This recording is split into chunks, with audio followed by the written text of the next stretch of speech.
Assalamualaikum warahmatullahi wabarakatuh. Berjumpa lagi dengan channel Handrason Napoleon Berbagi Cerita. Kali ini saya akan bercerita pada tahun 2005. Kami sekelompok sarjana, orang-orang yang bekerja dengan latar belakang pendidikan umum tapi beragama Islam.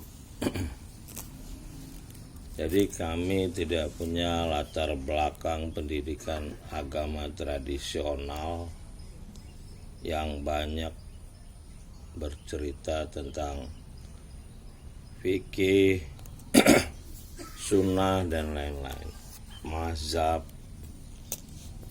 Kami hanya orang-orang yang dididik sekolah umum yang merupakan pendidikan warisan Belanda, karena negara Republik Indonesia ini menganut pendidikan warisan Belanda. Jadi lembaga-lembaga perguruan tinggi itu pada awalnya semua mengikuti pendidikan Belanda. Jadi itu yang diakui negara. Yang pendidikan agama yang diakui negara juga ada pendidikan agama Islam yang saya juga nggak ngerti karena saya belum pernah sekolah di sana. Jadi kami ini sepakat untuk mengadakan pengajian baca Quran terjemahan bersama gitu, karena kami ini beriman pada satu kitab, tapi kita belum pada baca isi Quran terjemahan ini apa waktu itu. Saya tanya kawan-kawan saya ini, yuk kita bikin pengajian baca Quran terjemahan secara urut. Saya punya pengalaman pribadi, saya bilang bahwa saya pernah membaca Quran terjemahan itu dari pangkal sampai akhir, ketika saya sedang jatuh cinta kepada seorang non muslim.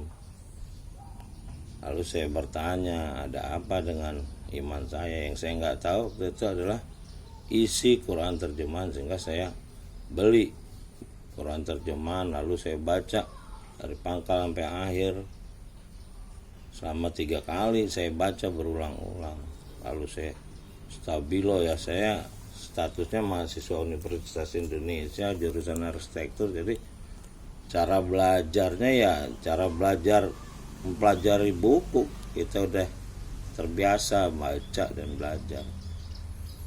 Jadi tuh Quran terjemahan tuh lecek, saya coret, saya stabilo, ya saya belajar. Setelah 3 kali tamat, akhirnya saya simpulkan, saya senang sama cewek ini karena cewek ini karakternya Quran, dia berkarakter Quran. Saya bilang, saya belum tahu bahwa ternyata Quran terjemahan ini dipelajari secara intens di pusat agama Katolik di Roma itu. Saya baru tahu akhir-akhir ini aja, ketika banyak pendeta yang dapat hidayah menjadi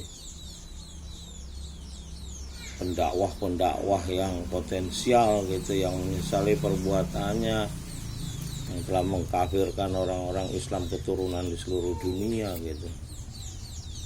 Bahkan tokoh-tokoh agama Katolik itu banyak yang ujungnya udah berhidayah. Demikian juga agama-agama lain yang justru mereka tadinya mempelajari untuk cari kesalahan. Nah, lalu sejak itu saya bertanya kepada orang-orang yang saya kenal beragama Islam, udah tamat Quran terjemahan belum? Sejak saya tanya itu kurang lebih 40 tahun sampai hari ini, nggak ada tuh yang jawabannya yakin sudah, apalagi sampai berkali-kali. Jadi cenderung mereka menjawab baca dikit-dikit gitu. Gitu. Dan yang lebih kaget lagi, ada majalah terkenal umat Islam majalah Hidayatullah gitu, kelompok Hidayatullah yang dari Kalimantan Gunung Tembak ini pernah melakukan survei majalahnya itu tentang orang yang pernah tamat membaca Quran terjemahan. Hasil survei itu 0 yang pernah tamat membaca Quran terjemahan. Luar biasa ini. Jadi memang Quran terjemahan ini tidak dianggap textbook oleh umat Islam, sehingga mereka nggak merasa perlu membacanya untuk mengetahui. Nah, dari tahun 2005 Qolaqoh kami itu berjalan lah. Tiap minggu kami mengadakan pertemuan, masing-masing orang membaca 1 juz. Lalu setiap orang boleh menyampaikan kesannya dalam membaca juz itu, tapi tidak perlu diperdebatkan karena background kita masing-masing, tapi juz yang sama dan ayat-ayat Quran terjemahan sama. Jadi dalam kelompok itu ternyata kami semuanya tidak pernah berdebat karena Quran kami itu satu, walaupun ada yang Muhammadiyah, ada yang NU dengan latar belakang berbeda-beda. Berjalan selama 5 tahun, alhamdulillah yang tadinya awam baca Quran, dengan dia ikut kelompok Quran terjemahan itu mereka ujungnya belajar ngaji, bahkan akhirnya naik haji semua. Setelah 5 tahun, kurang lebih 7 putaran kami, 7 kali tamat Quran terjemahan itu, ada titik yang harus ditempuh. Ternyata Quran ini harus hijrah. Tanpa hijrah Quran ini tidak bisa teraplikasi. Jadi perintah hijrah yang ada itu adalah perintah pindah tempat, bukan yang seperti penceramah suka ceramahkan bahwa kita berpindah dari perbuatan buruk ke perbuatan baik. Karena realnya Nabi kita juga berpindah dari Mekah ke Madinah. Tidak bisa kita robah-robah pakai perumpamaan, dan saya mengalami itu. Jadi ketika anak saya diterima di Institut Seni Indonesia Yogyakarta, saya minta petunjuk melalui Quran terjemahan, dan petunjuk itu berbicara berapa kali saya dapat tentang hijrah. Akhirnya saya putuskan hijrah karena saya sudah pensiun pada tahun 2021. Jadi alhamdulillah pada 17 Juli 2022 saya hijrah bersama anak saya Mas Dinda Zulaiha Damiah untuk daftar ulang di ISI Yogyakarta.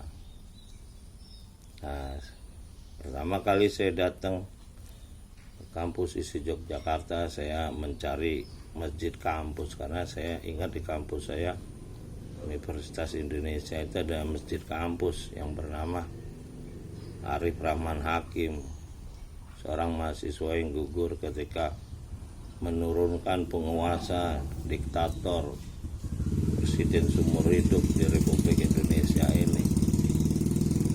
Ya kalau nggak diktator nggak mati seorang Arif Rahman Hakim apapun alasannya.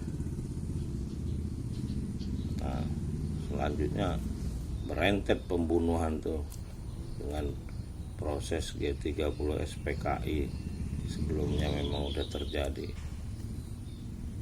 Menurut isu yang saya dengar sampai 6 juta orang yang terbunuh dalam proses perebutan kekuasaan. Formalnya kita nggak usah ngomong, tapi itu adalah perebutan kekuasaan bersenjata di Republik Indonesia. Jadi kita udah punya sejarah yang sangat kelam dalam perebutan kekuasaan. Lalu berkuasa Presiden Soeharto, dan di dalam kekuasaan yang absolut selama 32 tahun juga kita tahu Presiden Soeharto ada pembantaian masjid di Tanjung Priok, 1 masjid dibantai. Ada Talang Sari, terakhir kita tahu di Timur Timur yang menyebabkan Presiden Soeharto tidak bisa menghindar lagi untuk turun dari kuasanya, karena Yang melaksanakan ini orang-orang di belakangnya yang bisa merusak seorang pejabat tertinggi, tapi tanggung jawabnya berada di pejabat tertinggi tersebut. Nah, selanjutnya kekuasaan beralih ke B.J. Habibie. Nah, inilah B.J. Habibie inilah adalah tokoh yang manusiawi, sehingga dia lebih mementingkan kepentingan manusia. Disinilah Republik Timor Leste terbentuk. Jadi dengan cara referendum maka Timor Leste lepas dari Republik Indonesia.